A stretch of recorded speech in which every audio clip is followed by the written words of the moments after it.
Suraxanı rayonunda növbəti dəfə narkomaniya ilə mübarizə mövzusunda maarifləndirici tədbir Zığ qəsəbəsi 317 saylı tam orta məktəbdə təşkil olunub. Tədbirdə Suraxanı rayon icra hakimiyyətinin və rayon polis idarəsinin nümayəndələri, məktəbin müəllim və şagird kollektivi iştirak ediblər.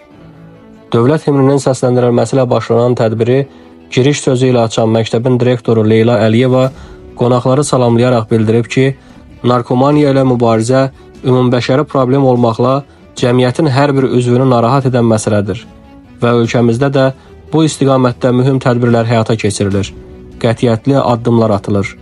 Rayon icra hakimiyyətinin yetkinlik yaşına çatmayanların işləri və hüquqlarının müdafiəsi üzrə komissiyanın uşaqlarla iş üzrə məsləhətçi psixoloqu Vəfa Qüdrətli, rayon polis idarəsinin yetkinlik yaşına çatmayanlarla iş üzrə profilaktiki bölməsinin rəisi Əfqan Ağayev çıxışlarında narkotiklərin real təhlükələri və ondan istifadənin fəsadları, yayılma səbəbləri və bu bəladan qorunma yolları ilə bağlı ətraflı məlumat veriblər. Şagirdlərə asudə vaxtlarının səmərəli və düzgün təşkil etmələri tövsiyə olunub.